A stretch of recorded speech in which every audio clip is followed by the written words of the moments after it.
தமிழ் இண்டஸ்ட்ரிக்குள்ள எனக்கு கிடைச்ச படம் இளைய தளபதி விஜயோட படம் ஆதி. என்னை உருவாக்குனது சௌந்தர் சார். அன்றைக்கி அவர் கேமரா என் கையில் கொடுத்தோன்னே இன்றைக்கி வர நான் கேமரா பிடிச்சிருப்பாங்க அப்படிங்கிறதே சவுட்டு தான். படம் ஹிட்டாக இருந்துச்சுன்னா இன்றைக்கி வந்து நான் ஒரு பெரிய சினிமாட்டோகிராஃபர் இந்த இண்டஸ்ட்ரியில் இருந்திருப்பேன். வெளியே வந்தப்புறம் ஒரு பெரிய சினிமாட்டோகிராஃபராக இந்த இண்டஸ்ட்ரி நம்ம அங்கீகாரம் பண்ணோம் அப்படின்னு நினச்ச இடத்துல காலையில் நான் எந்திரிச்சு பார்க்குறேன், என் தலைவணிக்கு பக்கத்தில் 10,000 ரூபாய். எனக்கு பயங்கர ஷாக். அன்றைக்கி அந்த நன்மை இல்லைன்னா நான் ஒவ்வொரு ஷாட் எடுக்கும்போது டைரக்டரும் சரி, ப்ரொடியூசரும் சரி, ஆர்டிஸ்டும் சரி டைமை பார்த்து இன்றைக்கி வர சொல்லுவாங்க, பார்ப்பாங்க, ஒரு வாரம் கழிச்சு கால் பண்ணுறான்னு சொல்லுவாங்க. அந்த ஒரு வாரம் கழிச்சு அவங்க கால் எடுக்கிறாங்களா இல்லை கால் வரணும்னு அவங்க காத்துக்கிட்டே இருந்தோம்னா காத்துக்கிட்டே இருந்தோம். வரையும் ஒரு சினிமோட்டோகிராஃபரும் டைரக்டரும் ஹஸ்பண்ட் ஒய்ஃப் அப்படின்னு ஹஸ்பண்ட் ஒய்ஃபும் மன்னாயிட்டு மயில் மன்னாயிட்டு ஒன்றும் தெரியாது. 13 வருஷமாக 2005 பேட்ச் அவுட்டுங்க இன்ஸ்டியூட்டுக்கு. 2006 சவுந்தரராஜன் ஒரு கேமராமேன்ட்ட ஜாயின் பண்ணுறான். எனக்கு கேவி தான் பயங்கர இன்ட்ரெஸ்ட்டு. கேவிட்ட போய் பார்க்குறேன். கேவிட்ட என்னோடய ஒர்க்கை காமிச்சேன்னா கேவி சார் வந்து ஓகே நல்லா இருக்குப்பா, ஆனால் நான் இப்போ படம் பண்ணல, டைரக்ஷன் பண்ண போகிறேன். ஸோ நீ வேறு யார்ட்டையா சேர்றியா அப்படின்னு கேட்குறாரு. சரி ஓகே சார், நான் வேறு யார்ட்டையா ஜாயின் பண்ணுறேன், நீங்கள் யாரையா சொல்லுங்க அப்படின்னு திருங்கிற ஒரு கேமராமேன் சொல்லிட்டு கட்டிக்காரன். எனக்கு அப்போ திரு நான் ஒரு சுட்டு படித்தா இருந்தாலும் இப்போ திருந்தது யார் அப்படின்னு திரும்ப முடிச்சிட்டு இருக்கிறேன். இது யார்? இல்லை சார், உங்கள் சைடு அசிஸ்டன்ஸ் யாராவது படம் பண்ணுவாங்களோ அவங்ககிட்ட சொல்லுங்கள் சார், நான் ஜாயின் பண்ணுறேன். அப்படியா சங்கர்னு ஒருத்தர் பேப்பில் படம் பண்ண போக நான் போய் பாரு. ஹாய் வணக்கம், நான் சினிமோட்டோகிராஃப் வசந்த். நான் இது ஒரு 6 படம் பண்ணியிருக்கிறேன். கடைசியாக பைரின்னு ஒரு படம், அடுத்தது ஹிந்தியில் டெய்லர் மர்டர் ஸ்டோரின்னு ஒரு படம் பண்ணியிருக்கிறேன். சினிமோட்டோகிராஃபராக தமிழ் சினிமாவில் எனக்கு முத வாய்ப்பு கொடுத்தது கள்ளத்துப்பாக்கின்னு ஒரு படம், அடுத்தது ஈகோ, அதுக்கப்புறம் அகோரி, பைரி, 2 வெப் சீரியஸ் பண்ணியிருக்கிறேன். அதுக்கப்புறம் ஹிந்தியில் டெய்லர் மர்டர் ஸ்டோரின்னு இப்போ ஒரு படம் பண்ணியிருக்கிறேன். இதுவரை சினிமோட்டோகிராஃபில் நம்ம நிறைய கற்றுக்கிட்டோம். சினிமோட்டோகிராஃபிங்கிறது நம்மளுக்கு என்ன தேவையோ சின்ன கேமராலேருந்து பெரிய கேமரா வரைக்கும் எல்லாத்தையும் கற்றுக்கிட்டோம். இன்னும் அடுத்தது டைரக்ஷன் வித் சினிமோட்டோகிராஃபி பண்ணலான்னு சொல்லிட்டு நான் வாழ்க்கையை நகர்த்திக்கிட்டு இருக்கிறேன். ஸோ நல்ல ஒரு கதையை ரெடி பண்ணி டைரக்ஷனாக தமிழ் இண்டஸ்ட்ரியில் ஒரு நல்ல படம் பண்ணணும் அப்படிங்கிற முயற்சியில் நிறைய ப்ரொடக்ஷன், நிறைய ப்ரொடியூசர், நிறைய ஆர்டிஸ்ட், நிறைய டெக்னீஷியன்ஸ் எல்லாம் கூட பேச்சுவார்த்தை போய்கிட்டு இருக்குது. கூடிய சீக்கிரத்தில் ஒரு நல்ல ஒரு படத்தை டைரக்ட் பண்ணணும், சினிமாட்டோகிராஃபி பண்ணணும்னு நம்பிக்கையில் பயணம் செஞ்சுட்டு அந்த தமிழ் சினிமாவை. எனக்கு முத சினிமாங்கிறது எப்படி நான் உள்ளே வந்தேன்னே எனக்கு தெரியாது. ஆனால் ஏதோ எனக்குள்ள ஒரு சின்ன வயசுலேயே ஒரு 80s 90s வந்து நிறைய கல்யாண வீட்டில், நிறைய சடங்கு வீட்டில், எந்த ஃபங்க்ஷன் நடந்தாலும் அந்த வீட்டில் வந்து டிவி வச்சு டெக்கை அடித்து ஒரு 3 VCR கேசட் வச்சு ஒரு படம் போட்டுவாங்க. விடிய படம் ஒரு 10 மணிக்கு ஆரம்பித்தானா விடிய காலைல 5 மணி வரைக்கும் படம் ஓடும். ஸோ அந்த மாதிரி படங்களை பார்க்க ஆரம்பித்தேன். ஒரு கல்யாண வீட்டுக்கு போனோன்னா அங்கே படம் போடுவாங்க. படம் போட்டு பார்த்தோன்னா காலைல 5 மணி வரை அந்த கல்யாண வீட்டில் 3 படம் 4 படம் பார்த்துட்டு தான் விடிய காலைல வீட்டுக்கு வரோம். வீட்டு பக்கத்தில் எந்த கல்யாண மண்டபம் இருந்தாலும் சரி, எந்த ஒரு ஃபங்க்ஷன் ஆனாலும் சரி, அங்கே டிவி போடுறாங்கன்னா அங்கே போய் உட்காந்துருவேன், அங்கே போய் படம் பார்ப்பேன். ஸ்கூல் படிக்கும்போது பாளையங்கோட்டையில் சென்ட் ஜான் ஸ்கூலில் படிக்கிறேன். எனக்கு அப்போது 7ஆம் கிளாஸ் படிச்சுட்டு இருப்பேன். 7ஆம் கிளாஸ் படிக்கும்போது அப்போ அந்த ஸ்கூல்லலாம்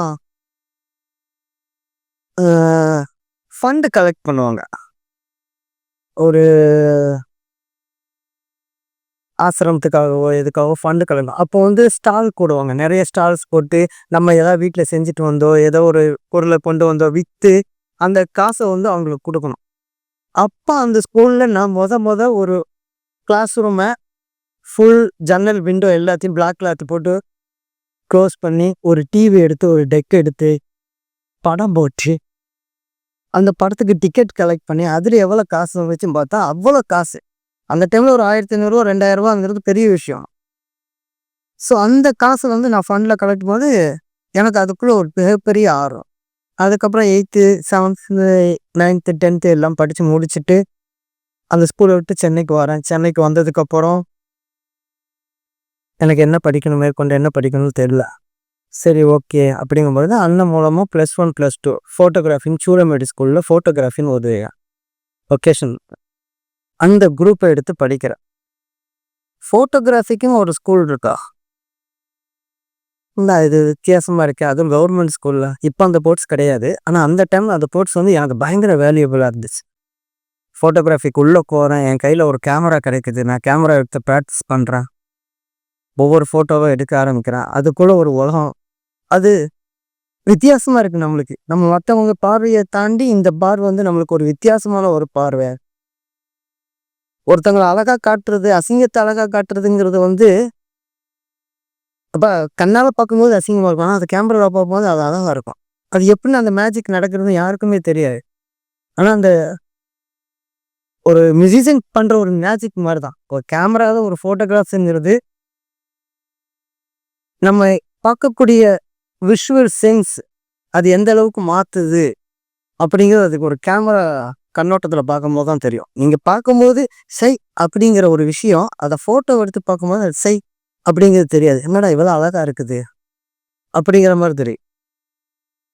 ஸோ இப்படி ஒரு விஷயம் நம்மளுக்கு கிடைச்சோன்னா ஃபோட்டோகிராஃபிக் இன்ட்ரெஸ்ட்டாக நான் வந்து கற்றுக்க ஆரம்பிச்சு நிறைய ஈவெண்ட்ஸ், நிறைய கல்யாண வீடு, நிறைய ஃபங்க்ஷன்ஸ், நிறைய ஃபோட்டோகிராஃப்ஸ் பண்ண ஆரம்பிச்சுட்டு அதுக்கப்புறம் ஃபிலிம் ஷூட்டில் வந்து சினிமாட்டோகிராஃபி படிக்கணும்னு ஆசை. ஓகே, சினிமாட்டோகிராஃபி அப்ளை பண்ணணும்னு சொல்லிட்டு அப்ளை பண்ண சினிமாட்டோகிராஃபி கிடையாது. அப்போ ப்ராசஸிங் அப்படிங்கிற ஒரு கோர்ஸ். ஸோ ப்ராசஸிங் படித்தாலும் சினிமாட்டோகிராஃபாக அதான். இன்றைக்கி அந்த ப்ராசஸிங் கோர்ஸுக்கு வேல்யூ இல்லை, அதை அப்படியே தூக்கிட்டானுங்க. ஸோ ப்ராசஸிங்கிறது என்னென்னா, அப்போ ஃபிலிமு நீங்கள் அதை எடுத்துகிட்டு வந்து டெவலப் பண்ணி நெகட்டிவை பாசிட்டிவாக மாற்றி தான் தேட்டருக்கு அனுப்ப முடியும். இப்போ அப்படி இல்லையே, எல்லாமே டிஜிட்டலு. ஸோ அந்த டைமில் அந்த கிராசிங் வந்து பயங்கர வேல்யூபிளாக இருந்துச்சு. கலர் சென்ஸு, நிறைய கலர்ஸு. ஸோ அதை பற்றி இருந்தாலும் சினிமாட்டோ பசங்க கூட சேர்ந்து பேசி, அவங்க கூட அவங்க டீச்சர்ஸை மீட் பண்ணி அவங்க கூட பேசி, எனக்கு ஃபுல்லி இண்டஸ்ட்ரி சினிமாட்டோகிராஃபி தான். முடிச்சுட்டு வெளியே வரேன். வெளியே வந்தோடனே என்னோடய ஒர்க்கை காமிச்சு நான் இன்ஸ்டியூட்டில் இது பண்ணியிருக்கேன், இப்படி செஞ்சுருக்கேன்னு சொல்லிட்டு யார்கிட்ட ஜாயின் பண்ணலாம். எனக்கு லேப் சைடு போக இன்ட்ரெஸ்ட் கிடையாது, எனக்கு சினிமாட்டோகிராஃப் ஆகணும். ஸோ யார்கிட்ட ஜாயின் பண்ணணும்னு சொல்லிட்டு ஃபஸ்ட்டு ரவிகே சந்திரன் சாரை போய் பார்க்க. ஸோ ரவிகே சந்திரன் சாரை போய் பார்த்தோன்னா அது வந்து இல்லைப்பா, நான் இப்போதைக்கு தமிழில் படம் பண்ணாத, ஹிந்தியில் தான் பண்ணுறேன். ஸோ எனக்கு ஹிந்தி சைடு தான் அசிஸ்டன்ட் ட்ரை பண்ணிட்டுருந்தோம். சரி சார், ஓகே சட்டம் அவர்கிட்ட வந்து வெளியே வந்து கேவி சார் இருப்பார்.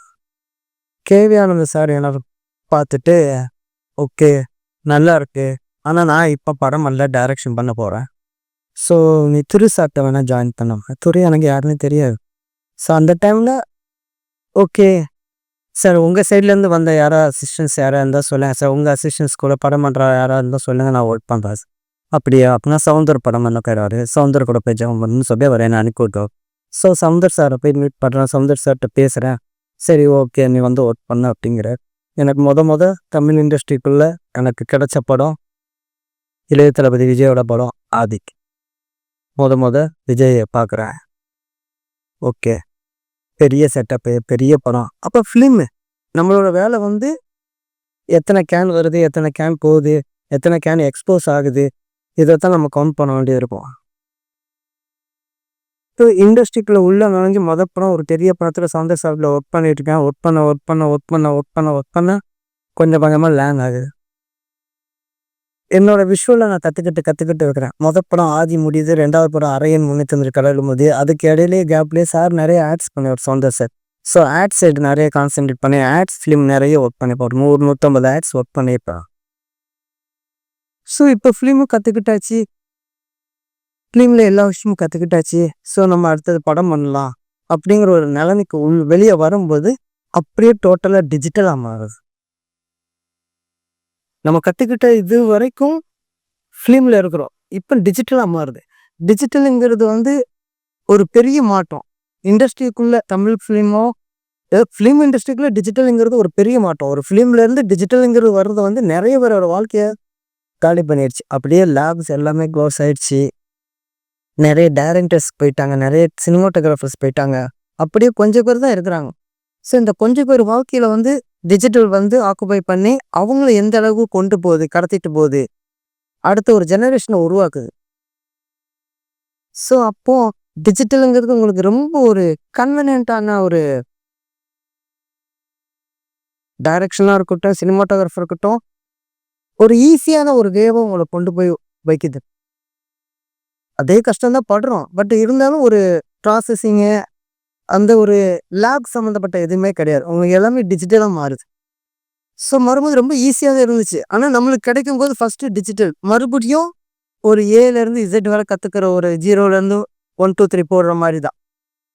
ஸோ ஓகே, மறுபடியும் கற்றுக்குறோம்னு சொல்லிட்டு கற்றுக்க அது வந்து நம்மளுக்கு ஒரு விஷயத்தை கற்றுக் கொடுக்குது. எனக்கு வந்து டிஜிட்டல் நான் பண்ண படம் கள்ளத்துப்பாக்கி. கள்ளத்துப்பாக்கி பண்ணி முடிக்கும்போது டிஜிட்டல் எனக்கு அத்துப்படி, ஃபுல் அண்ட் ஃபுல் அத்துப்படி. ஓகே, டிஜிட்டல் நல்லா வந்துருச்சு. அப்போ தான் ரெட் ஒன்னு ஒரு கேமரா வருது. அதுக்கப்புறம் 5Dன்னு வருது, 7Dன்னு வருது.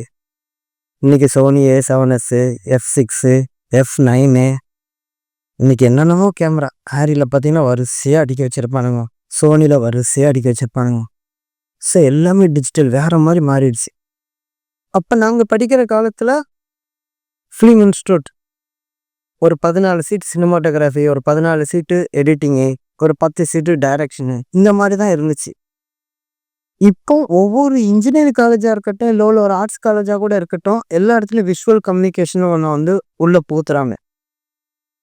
ஒவ்வொரு ஸ்டூடெண்ட்ஸும் ஒவ்வொரு காலேஜ்லேயும் ஒரு 50 பேர், 60 பேர், வருஷத்துக்கு கிட்டத்தட்ட ஒரு 2000 பேர் புதுசாக உள்ளே வராங்க.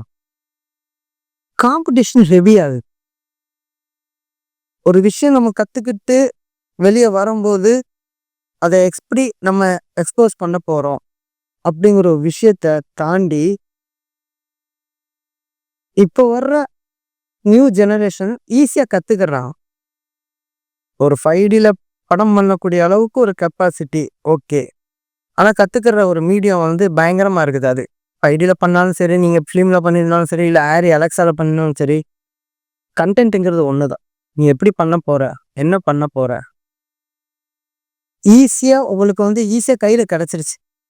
நீ 5Dயில் பண்ணுறதுனால நீ வந்து மோசமான டைரக்டரோ மோசமான சினிமாட்டோகிராஃபரோ கிடையாது. உனக்கு என்ன தோணுதோ அதை நீ விஷுவலாக வெளியே கொண்டு வர, அதான் உன்னோட திறமை. அது 5Dயாக இருக்குது, பெரிய கேமராவாக இருக்குது, சின்ன கேமரா கிடையாது. ஒரு பெரிய ஆர்டிஸ்ட்டை போய் நீ பண்ண 5 லட்சத்துலையும் படம் பண்ணலாம், 50 லட்சத்துலையும் படம் பண்ணலாம், 5 கோடியிலையும் படம் பண்ணலாம். உன் கண்டென்ட் என்ன கேட்குது அப்படிங்கிற ஒரு விஷயம் மட்டும்தான். இங்கே ஒரு சில விஷயங்கள் என்ன நடக்குதுன்னா, ஒரு வட்டத்தை போட்டு வச்சுட்டாங்க சினிமாக்குள்ளே. இவங்க தான் படம் பண்ணணும், புதுசாக வரவங்க யாரும் படம் பண்ணக்கூடாது. 10 டைரக்டரு, 10 ஆர்டிஸ்ட்டு, 10 சினிமாட்டோகிராஃபரு, 10 ப்ரொடியூசர். இதுதான் சினிமாவோட இப்போதைய நிலமை. இவங்ககிட்ட போய் நீங்கள் வந்து அப்ரோச் பண்ணணும்னு நினச்சா கூட போய் 2 வருஷம் கழிச்சு வாங்க, 1.5 வருஷம் கழிச்சு வாங்க, இல்லை ஒரு 6 மாதம் கழிச்சு கால் பண்ணுங்க. இதுதான் இப்போதைக்கான ஒரு நிலமையில தமிழ் இண்டஸ்ட்ரி வந்து போய்கிட்டு இருக்கு. இப்போ ஏதோ ஒரு ஆர்டிஸ்ட் உங்கள் கதைக்கு வந்து இவர் அடாப்டாக இருப்பார் அப்படின்னு நினச்சிட்டு நீங்கள் போய் அவர்கிட்ட போய் கதை சொல்கிறதுக்கு அப்பாயின்மெண்ட் வாங்குறீங்க. எப்படி வாங்குவீங்க அப்பாயின்மெண்ட்டு? உங்களுக்கு தெரிஞ்சவங்க யார் மூலமோ பேசி நம்ம போய் ஃபாலோ பண்ணி கேட்குறீங்க. அவர் வந்து 1.5 வருஷம் கழிச்சு வாங்க அப்படிங்கிறாரு. நீங்கள் 1.5 வருஷம் கழிச்சு வெயிட் பண்ணிட்டீங்க. 1.5 வருஷம் கழிச்சு திடீர்னு போகிறீங்க. அந்த 1.5 வருஷம் நீங்கள் அவரை எந்த அளவுக்கு ஃபாலோ பண்ணீங்க? அதே 1.5 வருஷம் கழிச்சு அவர் மறுபடியும் உங்களை மீட் பண்ணும்போது, இல்லை பிரதர் நான் மறந்துட்டேன், இப்போ இந்த மாதிரி படங்கள் பெரிய பெரிய படங்கள் கமிட் ஆயிடுச்சு, எனக்கு ஒரு 3 வருஷம் கால்ஷீட் பிஸியாக இருக்குது, என்னால் எதுவுமே பண்ண முடியாதுன்னு சொன்னேன். இந்த 1.5 வருஷம் நீங்கள் அவருக்காக வெயிட் பண்ண டைமை நீங்கள் எப்படி சரி பண்ணுவீங்க? தமிழ் சினிமாவில் நல்ல ஒரு கதாபாத்திரம் நிறைய பேர் இருக்காங்க ப்ரோ.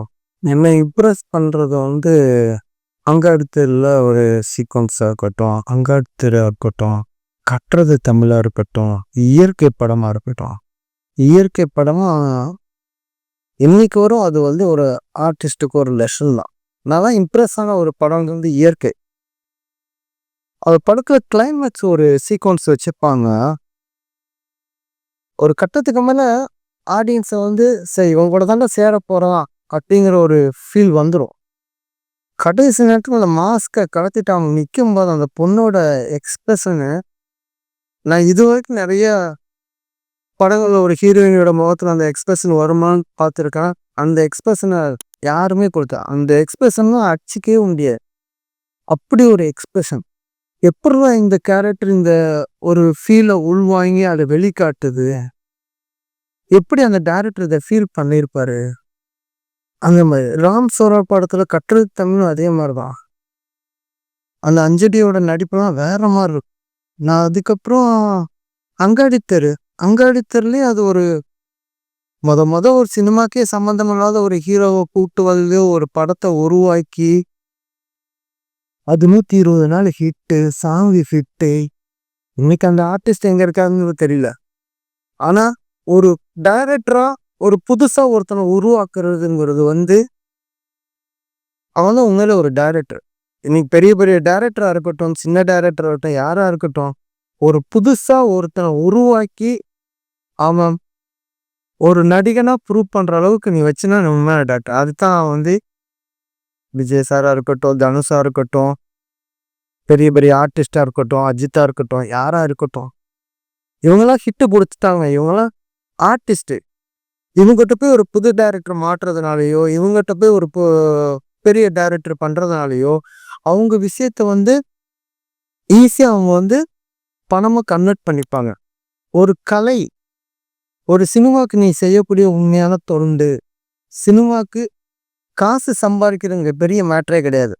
காசுங்கிறது ஈஸியா சம்பாரிச்சிடலாம். ஒரு 5 லட்சத்துல படம் எடுக்கிறியா, 10 லட்சத்துக்கு வித்துட்டு போ. 5 கோடி ரூபாயில படம் எடுக்கிறியா, 10 கோடிக்கு வித்துட்டு போ. உன் படம், உன் கதை, உன் களம் நல்லா இருந்துச்சுன்னா கண்டிப்பா இங்க வந்து சேல் ஆகும். ஒரு டைரக்டரா நீ ஒரு புதுமுகத்தை உருவாக்கி விட்டீங்கன்னா, ஒரு டைரக்டரோட வேலை அதான் நான் நினைக்கிறேன். ஒரு புதுமுகத்தை வந்து நீ எனக்கு இது தேவை, இது செய்யணும், உன் கேரக்டர்ஸும் கேட்கும், உன் கதை கேட்கும். இந்த களம் வந்து நீ வந்து இப்படி இருந்தாதான் நீ வந்து ஒரு இந்த கதைக்கு வந்து அடாப்ட் ஆவ அப்படிங்கிற ஒரு முகம் நீ செலக்ட் பண்ணி அந்த முகத்தை வந்து நீ உருவாக்கி அவனை வந்து நீ நிறைய கற்றுக் கொடுத்து அவனை நடிக்க வச்சு அவனை உருவாக்குறதும் ஒரு டைரக்டர். டைரக்டருங்கிறது என்ன, இயக்கம் மட்டும் கிடையாது. ஒரு படத்தை உருவாக்குறது மொத்தமே அதான். ஒரு சிற்பிங்கிறது சிலையை வந்து கல்லை வந்து எடுத்து செதுக்கி ஒரு சிலையாக்குறான் அப்படிங்கிற மாதிரி தான். நீ தான் அதோட முழு பொறுப்பு. அவன் வந்து ஒரு கல்லை வந்து ஒரு சிலையாக்கி அதை வழிபடுறதுக்கு இத்தனை கோயில் இத்தனை இடத்துலயே நீ வைக்கிற அழகான ஒரு இப்படி செஞ்சிருக்கான்பா அப்படிங்கிறதான் ஒரு கலைஞனுக்கு கிடைக்கக்கூடிய வெற்றி. ஒரு ஆல்ரெடி ஒரு நடிக்க தெரிஞ்ச ஒரு இண்டஸ்ட்ரியில பெரிய ஹிட்டான ஒரு ஆர்டிஸ்ட்டை போய் நீ கதை சொல்லி ஓகே பண்ணி அவனை வச்சு நீ படம் பண்றன்னா அது அதை ஏத்துக்க முடியல. இது பணத்துக்கு பின்னாடி போறது, கலைக்கு பின்னாடி போறது இது சும்மா சொல்றதுக்கான ஈஸியா இருக்கும். ஆனா அது வந்து பணத்துக்கு பின்னாடி போறது. கலை எங்கிறது வந்து வேற. நீ கலைக்கு பின்னாடி போற ஒருத்தரை உருவாக்குறது தான் ஒரு இயக்குனரோட முக்கியமான வேலைன்னு நான் நினைக்கிறேன். ஏற்கனவே உருவானவனை வச்சு நீ வந்து படம் பண்ணி அதில் வந்து ஈஸியாக காசு சம்பாரிச்சு இன்னைக்கு நீங்கள் இண்டஸ்ட்ரி எடுத்துக்கோங்க. இண்டஸ்ட்ரி நீங்கள் எத்தனை டைரக்டர்ஸ் இருக்காங்க, கரியர் டைரக்டர்ஸ்.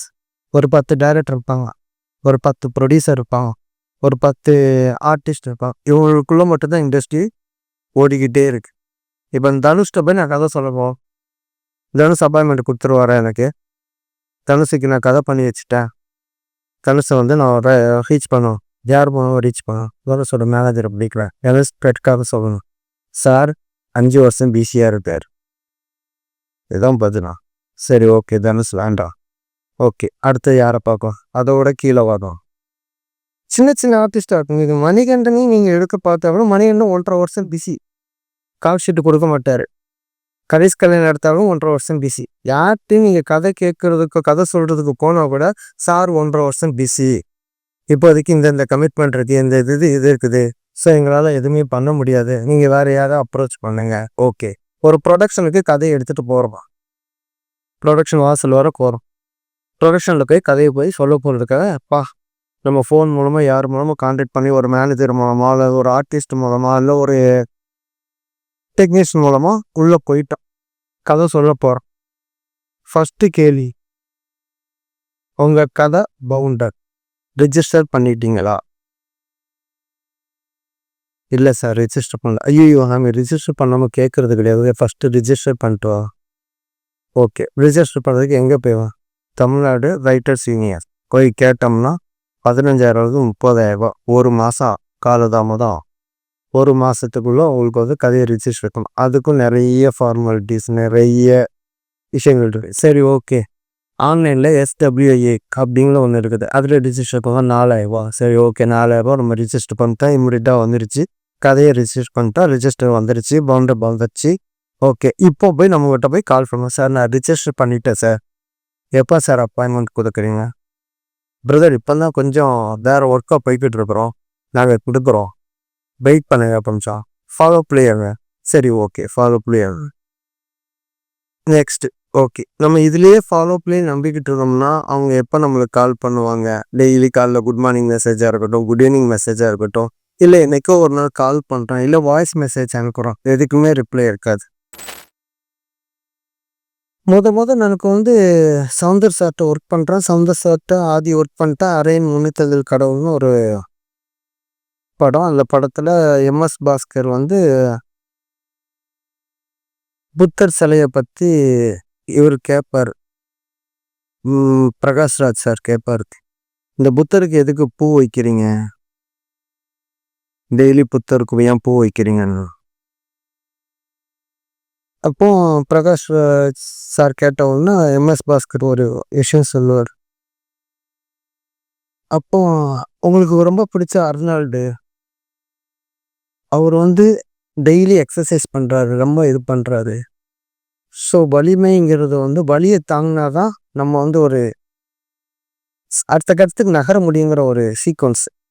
அதில் கேமராமேன் சார் வந்து என்னை ட்ராக்கில் உட்கார வச்சு இந்த ஷார்ட்டை எடு அப்படின்னு கொடுக்குறாரு. ஃபர்ஸ்ட் டைம் எனக்கு MS பாஸ்கர் தான் என்னோடய ஃப்ரேமில் ஃபஸ்ட்டு நான் கம்போஸ் பண்ணுற ஃப்ரேமில் MS பாஸ்கர் சார் தான் நடிக்கிறார். ட்ராக் மெதுவாக மூவ் ஆகுது. அப்படியே ஒரு 1.5 நிமிஷம் பேசுறார். அப்படியே ட்ராக் மூவ் ஆகி அதை போய் அப்படியே பக்கத்தில் போய் க்ளோஸ் எடுத்துருக்கோம். ஷார்ட் முடிஞ்சோடனே எல்லாரும் கை தட்டான். MS பாஸ்கர் சார் சூப்பராக நடிச்சிட்டு அதுக்கு கை தட்டுறாங்களா, அல்லது எனக்கு கேமரா ஷார்ட் நல்லா எடுத்துட்டேன் அதுக்கு கை தட்டாங்களா? இருந்தாலும் ஒரு பெருமை எனக்கெல்லாம் அப்படியே கண்ணீர் வருது. கேமராமேன் ஆயிட்டீங்கன்னு எல்லாரும் வந்து கை கொடுக்குறாங்க. அன்னைக்கு ஒரு பெரிய கான்ஃபிடன்ஸ் இருந்துச்சு. நம்ம ஒரு ஷார்ட் என்னை உருவாக்குனது சவுந்தர் சார் தான். அன்னைக்கு அவர் கேமரா என் கையில் கொடுக்கலன்னா இன்னைக்கு வர நான் கேமரா பிடிச்சிருப்பானா அப்படிங்கிறதே டவுட்டு தான். ஏன்னா ஒரு கேமராமேனாக இருந்தாலும் அந்த இடத்துல வந்து ஒரு கேமராவை கொடுத்து நீ இந்த ஷார்ட்டை எடு அப்படின்னு நம்பிக்கையாக ஒருத்தர் கொடுக்காருன்னா அந்த அளவுக்கு நம்ம வந்து எந்த அளவுக்கு வேலை செஞ்சுருப்போம். கை நடுங்கும். ஃப்ரேம் பொல்ல பார்க்கும்போது உலகமே வேற மாதிரி இருக்கும். நம்மளை சுற்றி யாருமே இருக்க மாட்டாங்க. அந்த ஒரு ஃப்ரேமுக்குள்ளே என்ன தெரியுது, நம்ம பண்ண லைட்டிங்கு, ஆர்டிஸ்ட்டு, கேமரா ஜர்க் ஆயிருமா, ட்ராக் கரெக்டாக போயிருமா, ஃபோக்கஸ் அவுட் ஆயிருமா, இவ்வளோ விஷயங்களை ஃபாலோ பண்ணிட்டு அந்த ஒரு கான்சென்ட்ரேட்டாக ஒரு விஷயத்த உள்ளே பண்ணிட்டு அந்த 1.5 நிமிஷம் நம்மளை வந்து மூச்சை அடக்கிட்டு நம்ம முத்து குளிக்கிற மாதிரி தான். ஒரு தண்ணிக்குள்ளே முங்கிட்டு ஒரு மூச்சை அடக்கிட்டு நம்ம நிற்போம்ல, அப்படி தான் நம்ம அப்படியே ஃப்ரீஸ். என்ன நடக்குதோ நடக்கட்டும் அப்படின்னு. அது முடிஞ்சதுக்கப்புறம் ஒரு ப்ரீத் வரும் தெரியுமா, அப்பா நம்ம சாதிச்சிட்டோண்டா மாறா அப்படிங்கிற மாதிரி அந்த ஒரு ஃபீல் தான். அதுக்கப்புறம் நம்மளுக்கு கையில் கேமரா அப்பப்போ கிடைக்க ஆரம்பிக்கும். நம்ம ஷார்ட் எடுக்க ஆரம்பிப்போம். சார் வராத நேரத்தில் ஜூம் போட்டு ஆப்ரேட் பண்ணி பார்ப்போம். ட்ராக்ல உட்காந்து பார்ப்போம். அப்படி எப்படி கற்றுக்கிட்டு தான் கடைசியாக கள்ளத்துப்பாய்க்குன்னு ஒரு படத்தை வந்து நம்ம பார்க்குறோம். எனக்கு கள்ளத்துப்பாய் கிடைக்குது. டிஜிட்டல் கேமரா, ஃபிலிம் கிடையாது. நான் ஒர்க் பண்ணதெல்லாம் ஃபிலிம் டிஜிட்டலில் மாறுது. டிஜிட்டல் கேமராவில் Red 1 பண்ணுறோம் ஃபஸ்ட்டு. ஆர்டிஸ்ட் எல்லாம் புது பசங்க. ஆனால் அந்த இடத்துல நம்ம திறமையை காட்டணும். ஒவ்வொரு ஃப்ரேமையும் தேடுறது ஒரு 5 நாள் 6 நாள் அவ்வளோ கஷ்டமாக இருக்கும் ஃப்ரேம் பிடிக்கிறது. ஏன்னா புது ஆர்டிஸ்ட்டு, புது டைரக்டரு, நம்ம என்ன பண்ண போகிறோம் ஏது பண்ண போகிறோம்னு சொல்லிட்டு கற்றுக்கிற ஒரு இடமா தான் இருக்கும். கற்றுக்கிட்டு அதுக்கப்புறம் ஒரு கட்டத்தில் இதுதான் ஃப்ரேமிங்கு, இதுக்குள்ளே ஆர்டிஸ்ட் இருக்காங்க, இதுதான் ஃப்ரேமிங்கு, அவ்வளோதான். நம்ம கண்ணு வந்து விஷுவலாக இப்போ இந்த இடத்த பார்க்குறீங்க, இந்த இடத்துல பார்க்க நம்ம ஒரு ஃப்ரேம் பிடிக்கணும் அப்படின்னா டக்குன்னு பிடிச்சிடலாம், அவ்வளோதான். நம்ம உருவாக்குற ஒரு விஷயம் தானே சினிமா. இப்போ ரியலாக ஒரு இடத்துக்கு போகிறோம், இந்த இடம் மாதிரியே நம்ம செட் போடணும் அப்படின்னா செட்டு போட போகிறோம்.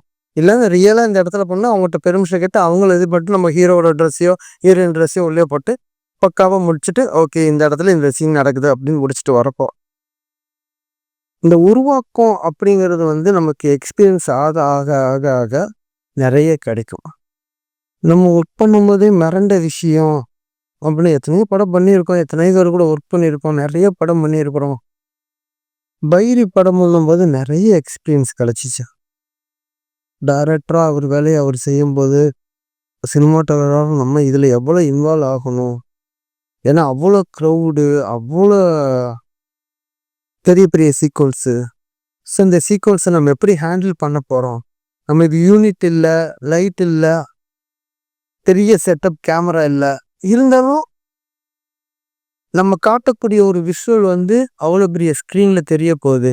ஸோ இதை எப்படி ஃபில் பண்ணணும், ஒரு ஃப்ரேம் வச்சு அங்கங்கே ஃபில்லிங் எல்லாம் பண்ணி நைட் எஃபெக்ட் லைட்டிங்கு ஓகே நம்ம சினி லைட் யூஸ் பண்ணக்கூடாது, இந்த ஃபங்க்ஷனுக்கு இந்த ஒரு இதுக்கு வந்து இந்த மாதிரி லைட்டு தான் யூஸ் பண்ணுவாங்க. அப்போனா ஃபோட்டோ ஃப்ளட்டில் வந்து நம்ம வந்து ஹாலஜன்ஸ் எல்லாம் ஹையர் பண்ணி ஹாலஜன் அங்கங்கே லாக் பண்ணி ஒரு லைட்டிங்கை பண்ணி அந்த இடத்துல நிற்க வச்சு ஒரு ஃப்ரேமிங்கை பார்க்கும்போது நம்ம ஸ்க்ரீனில் பார்த்த மாதிரி ஒரு ஃபீல் வரும் தெரியுமா, அது அந்த இடத்துலையே வந்துடும். நம்ம ஒவ்வொரு தடையும் ஒர்க் பண்ணும்போது நம்ம வியூ ஃபைண்டரில் பார்க்கும்போதே தெரிஞ்சிடும். இது நம்ம ஒரு சின்ன ஒரு மானிட்டருக்கு ஒர்க் பண்ணாலும் சரி, பெரிய ஒரு 70mm ஒர்க் பண்ணாலும் சரி, அது பார்க்கக்கூடிய விஷுவல் வந்து நம்மளுக்கு ஒரு தியேட்டர் வியூவாக தான் தெரியும். அவ்வளோ பெரிய ஸ்க்ரீனில் இது என்னவா தெரிய போகுது அப்படின்னு நம்ம யோசிக்கும் போது நம்ம அதில் இன்னும் கொஞ்சம் மெனக்கிடணும். நம்ம ஒர்க் பண்ணுறது சாதாரண ஒரு செல்ஃபோனில் பார்க்குறதுக்காகவோ சாதாரண டிவியில் பார்க்குறதுக்காகவோ அப்படின்னு இல்லாமல் நம்ம ஒரு பெரிய ஸ்க்ரீனில் ஒர்க் பண்ணுறோம், நம்ம ஒரு பெரிய ஸ்க்ரீனில் நம்மளோட விஷுவல் எக்ஸ்போஸ் ஆக போகுது. அப்படிங்கும்போது அதுக்கான ஒரு வேலையை பயங்கரமாக நம்ம அந்த இடத்துல உள்ளே கொண்டு வரணும். இந்த இடத்துல ஆர்டிஸ்ட் இருக்கணும், இந்த இடத்துல இவங்க இருக்கணும், இந்த இடத்துல சப்ஜெக்ட் இருக்கணும், இந்த இடத்துலேருந்து இப்படி வரணும் அப்படின்னு பயங்கரமாக கம்போஸ் பண்ணி வேலை செஞ்சால் மட்டும்தான் அதை ஒரு பெரிய ஸ்க்ரீனில் பார்க்கும்போது அது பிரம்மாண்டம் ஏற்படும். அந்த பிரம்மாண்டத்தை நான் வந்து பைரியில் நிறைய ஷார்ட்ஸில் நான் பார்த்தேன். ஒவ்வொரு ஷார்ட்டும் இன்னைக்கு பேசக்கூடிய ஒரு நிறைய பேர் பார்க்கல பைரி, ஆனால் எனக்கு வந்து பர்சனலாக பைரியில் ஒவ்வொரு ஃப்ரேமுமே அந்த ஒவ்வொரு ஃப்ரேமுக்கு பின்னாடியுமே ஒவ்வொரு கதைகள் இருக்கும். ஒவ்வொரு ஷாட்டுக்கு பின்னாடியுமே ஒவ்வொரு கதைகள் இருக்கும். ஒரு ஷார்ட் எடுக்க போகிறோம்னா அந்த ஷாட்டுக்கு அதை தயார் பண்ணுறதுக்கு அவ்வளோ டைம் எடுத்துப்பாங்க. ஏன் இவ்வளோ டைம் எடுக்குது, எடுத்தவொடனே கேமரா வச்சோமா ஆர்டிஸ்ட் தான் நடித்தாங்களா போனாங்களா அப்படி கிடையாது. அதை தாண்டி அதுக்கு பின்னாடி உழைக்கக்கூடிய அத்தனை அசிஸ்டன்ட் டைரக்டராக இருக்கட்டும், டைரக்டராக இருக்கட்டும், ஆர்டிஸ்டாக இருக்கட்டும், ஜூனியர் ஆர்டிஸ்டாக இருக்கட்டும், லைட்மேன்ஸாக இருக்கட்டும், எல்லாரும் அந்த ஒரு ஃப்ரேமுக்காக வேலை செய்வாங்க. ஆனால் அந்த ஒரு ஃப்ரேமு அவ்வளோ பேர் வேலை செய்யும்போது அது ஒரு பெரிய ஒரு வேல்யூவாக மாறும். ஸோ அதை நான் கற்றுக்கிட்டது. சினிமாவில் ஒரு ஃப்ரேமுங்கிறது வந்து ஒரு பெரிய விஷயம். அந்த ஃப்ரேமுக்கு பின்னாடி ஒவ்வொரு ஷாட்டை எடுக்கிறதுக்கு முன்னாடி ஒவ்வொருத்தரோட உழைப்பு இருக்குது, அதுக்கு பின்னாடி ஒரு பெரிய கதைகளே இருக்குது. அந்த இது எல்லாத்தையும் நம்ம இது பண்ணால் மட்டும்தான் அந்த ஃப்ரேமுக்கான ஒரு வேல்யூ நம்மளுக்கு கிடைக்கும். சும்மா ஏனோதானமாக ஒரு ஃப்ரேமை வச்சுட்டு ஆர்டிஸ்ட் நிற்க வச்சுட்டு நடிக்க வச்சுட்டு போகிறதுக்கான ஒரு இதாக இல்லாமல் ஒரு ஃப்ரேம் அப்படின்னா அந்த ஃப்ரேமுக்குள்ளே இவ்வளோ விஷயங்கள் இருக்கக்கூடாது. சின்ன ஒரு செல்ஃபோனோ ஒரு டிவியோ இந்த ஒரு சின்ன இதுக்குள்ளே ஒர்க் பண்ணாமல் அவ்வளோ பெரிய ஸ்க்ரீனு சத்தியம் தேட்டரில் நம்ம படத்தை பார்க்குறோம், அவ்வளோ பெரிய ஸ்க்ரீன் நம்ம படம் பார்க்கும்போது ஒரு துளி கூட நம்மளுக்கு தப்பாக தெரிஞ்சிடக்கூடாது. ஸோ அந்த அளவுக்கு நம்ம ஒர்க் அவுட் பண்ணணும். அப்படின்னு பண்ணால் மட்டும்தான் அந்த இடம் வந்து ஒரு படமாக தெரியும்.